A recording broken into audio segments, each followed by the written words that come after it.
আমরা আছি বলে না আপনারা সবাই ভালো আছেন। আর যদি আমরা না থাকি কোনোদিন সেরকম আসে, 1 সেকেন্ড লাগবে। একটা কমিউনিটি যখন জোট বাঁধে না, ঘিরে ফেললে 1 সেকেন্ডে দেবে একদম 12টা বাজিয়ে। যদি নিজেদের 13টা বাজাতে না চান, বিজেপির অপপ্রচারে কেউ ভুল বুঝবেন না। কি দিদি, ভয় লাগছে না? ভয় পেয়েছেন, বুঝতে পেরেছি। আপনারা না থাকলে অন্য জাতি মুসলিমদেরকে শেষ করে দেবে। এইসব ভয় দেখাবেন না, এইসব ভয় দেখাবেন না।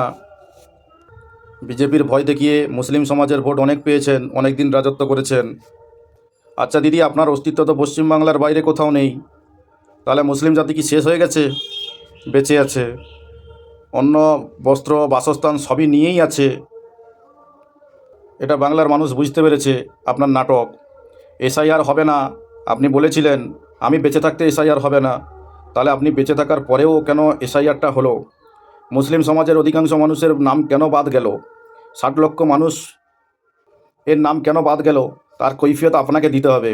মানুষ বুঝতে পেরেছে আপনি যে ধর্ণা মঞ্চের নাম করে নাটক করছেন, ওটা হচ্ছে রঙ্গমঞ্চ। মানুষ বুঝতে পেরে গেছে। আপনিও বুঝতে পেরেছেন যে আপনার পায়ের তলায় মাটি নেই, তাই আপনি মুসলিম সমাজের মানুষকে আপনি ভুল বোঝানোর চেষ্টা করছেন, ভয় দেখানোর চেষ্টা করছেন যে আপনি না থাকলে মনে হয় বিজেপি এসে সব শেষ করে দেবে। আপনি আছেন বলেই বিজেপি এ রাজ্যে এতগুলো সিট পেয়েছে।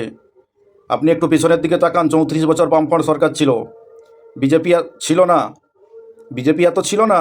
সেটা বাংলার মানুষ আজকে বুঝতে পেরেছে। সেই জন্য মানুষ বুঝতে পেরেছে বলেই আপনার ভয় লেগেছে, আপনি ভয় দেখাচ্ছেন মুসলিম সমাজের মানুষকে। এর জন্য তীব্র বিরোধিতা করি, ধিক্কার জানাই আপনার এই ভাষা বলার জন্য।